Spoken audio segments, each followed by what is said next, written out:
Hello दोस्तों, जय माता दी। दोस्तों, एक खबर आ रही है तिब्बत से। तिब्बत जिस पर जो है चीन कब्जा करके बैठा हुआ है, वहाँ के लोग जो है दूसरे देशों में भाग के रहते हैं और वहाँ के दलाई लामा जो है भारत के अंदर में शरण लिए हुए हैं। चीन चाहता था कि उनकी कम्युनिस्ट पार्टी द्वारा एक जो दलाई लामा वहाँ घोषित किया गया है उसको जो है वहाँ पे वहाँ की जनता जो तिब्बत की है वो उन्हें स्वीकार करेगी। पिछले 25 सालों से चल रहा है, लेकिन वहाँ की जनता उनको कतई स्वीकार नहीं कर रही है।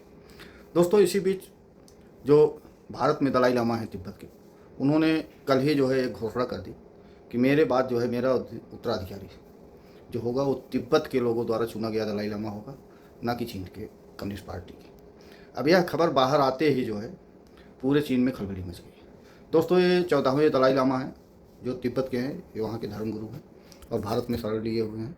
और इनके इस बयान से समझ लीजिए भारत की एक कूटनीतिक बहुत बड़ी जीत है, क्योंकि जब तिब्बत के लोग जो अपना दलाई लामा चुनेंगे वो जो है कतई जो है चीन के सपोर्ट में नहीं होगा। और चीन यह चाहता था कि जो उनका कम्युनिस्ट पार्टी द्वारा एक दलाई लामा वहाँ से बना के चीन से भेजा गया है, वो तिब्बत में आके जो है अपना धर्म के बारे में प्रचार कर रहा है, लेकिन वहाँ की जनता उसको स्वीकार नहीं कर रही। दोस्तों, यह बात जंगल में आग की तरह जो है फैल चुकी है और इससे तिब्बत के लोगों में खुशी की लहर है और चीन में जो है पूरी खलबली मची हुई है। लेकिन इसमें भारत का भी एक अहम भूमिका है। दोस्तों, आपको याद होगा अज्ञात वीर जो भारत में जो है लागू किया गया सेना में भर्ती होने के लिए 4 वर्ष के लिए। उसके बाद जो है उनको कुछ पैसा दे के जो है जो कुछ लोगों को रख लेंगे, कुछ लोगों को निकाल देंगे। उसमें जो है काफ़ी तिब्बत के लड़कों को जो है भारतीय सेना जो है इसके ज़रिए ले रही है और उनको प्रशिक्षण दे रही है। और दोस्तों, इसमें जो है तिब्बत के काफ़ी बच्चे जो हैं भाग ले रहे हैं बढ़ चढ़ के।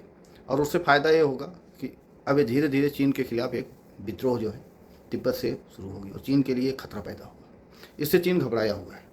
अब चीन जो है चाहकर भी कुछ नहीं कर पा रहा है, क्योंकि जो है दलाई लामा भारत में बैठे हुए हैं और भारत पिछले 60 साल से इस तिब्बत के बारे में कभी भी चीन के खिलाफ जो है बोलने की हिम्मत ही नहीं करता था। लेकिन अब भारत खुलकर जो है तिब्बत की सपोर्ट में आ गया है और वक्त रहते जो है चीन को भी होश आ गया है कि अगर अब हमने जो है ज़्यादा तिब्बत पर इधर उधर करने की कोशिश की तो हो सकता है कि आने वाले समय में हमको जो है तिब्बत से हाथ धोना पड़े।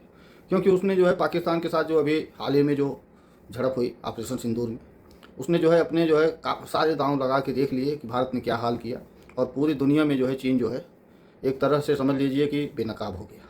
उसके जितने भी असलहे उसने दिए चीन को, वो पाकिस्तान को, और पाकिस्तान में जो जो हाल हुआ भारत के ऑपरेशन सिंदूर में, उससे जो है चीन काफ़ी घबराया हुआ है। लेकिन दोस्तों, इसी के साथ एक झटका पाकिस्तान ने, तो आप लोग को मालूम ही होगा कि जो है डोनाल्ड ट्रंप के यहाँ जो है डिनर पे जाके आसिम मुनीर ने चीन को पहले ही दे दिया था। अब चीन के समझ में नहीं आ रहा है हम जाएं तो जाएं किस रास्ते में, क्योंकि पाकिस्तान भी अब जो है इनके भरोसे का रहा नहीं। आप लोगों ने सुना होगा कि इसने जो है ऑपरेशन सिंदूर के बाद जो है ऐलान किया था कि हम इनको जो है 6 जनरेशन जेट जो बनाए हैं अपने सेना से पहले जो है पाकिस्तान की सेना को देंगे, ये करेंगे वो करेंगे। लेकिन वह सब बातें अब जो है धूल धूसरित हो चुकी है। इससे जो है पाकिस्तान भी जो है धीरे धीरे जो है इनसे खार खाया हुआ है। ये लोग जो सोच रहे थे चाइना वाले कि हम जो है पाकिस्तान पे कब्जा करके पूरा जो है हमारा जो है राज चलेगा इधर एशिया में, लेकिन वह सपना अब उनका टूटता हुआ दिखाई पड़ रहा है। दोस्तों, कहीं भी आप कभी भी जो है आप देखे होंगे जब अन्याय बढ़ता है तो उसका अंत जो है बहुत दयनीय स्थिति में होता है। यही दशा जो है इस समय चाइना की चल रही है। चाइना के अंदर से अब खबर आ रही है कि शी जिनपिंग का तख्ता पलटी बहुत जल्द हो सकता है। अब कहाँ तक सही है कहाँ तक गलत है तो आने वाले समय में पता चलेगा। लेकिन जो भारत ने तिब्बत के साथ अपना रुख अख्तियार किया, अगर यह रुख पहले अख्तियार किया होता तो जो चीन इतने दिनों से जो है भारत के खिलाफ प्रोपेगेंडा अपना गेम खेल रहा था वो शायद ज़िंदगी में कभी नहीं खेल पाता। चलिए, लेकिन देर आए दुरुस्त आए, जो भी हुआ अच्छा हुआ, आगे जो होगा अच्छा होगा। दोस्तों, एक खबर इंडिया के अंदर से जो है आई निशिकांत दुबे से, जो है निशिकांत दुबे भाजपा के सांसद हैं। उन्होंने जो है एक इंटरव्यू में उनसे पूछा गया क्या अगले प्रधानमंत्री योगी जी होंगे, तो उन्होंने कहा कि उनके लिए वैकेंसी अभी नहीं है, वैकेंसी अभी खाली थी। अब इस बात को जो है पूरे मीडिया में समझ लीजिए कि जैसे आग लग गई हो। सबके दिमाग में ये चल रहा था कि जो है आने वाले अगले प्रधानमंत्री जो है योगी जी होंगे, जबकि ये जनता की चाह थी।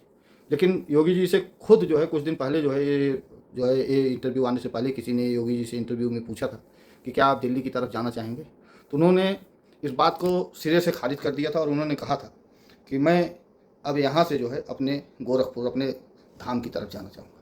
दोस्तों, दुनिया का कोई भी प्रधानमंत्री हो, गोरखपुर मठ की महिमा का जो है कभी भी उपाधि नहीं पा सकता।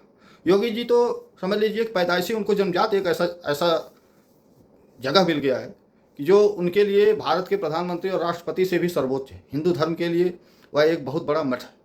आप लोग गोरखपुर धाम के बारे में शायद बहुत ज़्यादा जो वहाँ के लोग हैं, जो लोकल हैं, वो भले जानते हों, लेकिन जो बाहर के हैं यूपी के, वो लोग कम जानते होंगे गोरखपुर के बारे में। लेकिन गोरखपुर एक ऐसा स्थान है, गोरखपुर का मठ, गुरु गोरख धाम, जो कि हिंदू धर्म की एक बहुत बड़ा है और उसके वो मठाधीश्वर है। मठाधीश्वर का मतलब आप लोग जान रहे हैं कि जब तक वो जिंदा रहेंगे तब तक वही मठाधीश्वर रहेंगे, उनके बाद ही कोई दूसरा मठाधीश्वर वहाँ पे आएगा। तो अब आप सोच लीजिए, प्रधानमंत्री का पद और एक मठाधीश्वर के पद में ज़मीन आसमान का अंतर है। वो पूजनीय है और प्रधानमंत्री को तो आए दिन गाली पड़ती रहती है। आप लोग देख रहे हैं मोदी जी के साथ में क्या होता है, कैसे होता है। माँ बहन जिसके घर में खाने का नहीं है वो भी उनको गाली देता है। लेकिन एक मठाधीश्वर को किसी में दम नहीं है, अगर वो अपने पे आ जाए तो उसके साथ अपशब्द कर कोई बोल दे। दोस्तों, ये तो योगी जी की महानता है कि उन्होंने राजनीति में कदम रखा और राजनीति में कदम रखने के बाद उन्होंने यूपी को जिस तरीके से गुंडा राज से मुक्त कराया, यह एक जो है इतिहास बन जाएगा। दोस्तों, आने वाले समय में योगी जी जिस दिन यूपी के मुख्यमंत्री पद से हटेंगे, आने वाले समय में सदियों तक याद रखा जाएगा कि कोई मुख्यमंत्री योगी आदित्यनाथ नाम का जो है गोरखपुर के जो महंत थे, वो यहाँ पे राज किया था और किस तरीके से उन्होंने राज किया था। दोस्तों, योगी जी एक ऐसे सन्यासी हैं जिनके मन में जो है किसी चीज़ की लालसा नहीं है कि हमको ये पद चाहिए, हमको वो पद चाहिए। हाँ, उनके दिमाग में या उनके सामने जो भी सही गलत आता है, जो उनको समझ में आता है कि गलत है कि गलत है, वो सही है तो सही है। और दोस्तों, जिस तरीके से उन्होंने 10 सालों में यूपी के अंदर से जो है गुंडा मुक्त कराया देश को, यह देश के लिए एक उदाहरण है। और यूपी में आज के 10 साल पहले किस तरीके से गुंडागर्दी, किस तरीके से जो है वहाँ पे जो है वहाँ की गरीब जनता के साथ व्यवहार होता था, वह आप कल्पना नहीं कर सकते। बिहार से भी बदतर दशा जो है यूपी का था। लेकिन आज देख लीजिए, बिहार और यूपी में ज़मीन आसमान का अंतर हो गया। दोस्तों, फिलहाल आगे जो होगा वो तो देखा जाएगा, लेकिन जो हुआ अच्छा हुआ और आगे भविष्य में जो होगा वो भी अच्छा होगा। तो दोस्तों, वीडियो अगर अच्छा लगा हो तो चैनल को लाइक करिए, सब्सक्राइब करिए और जितना ज़्यादा हो सके वीडियो को शेयर करिए। जय हिंद, जय भारत।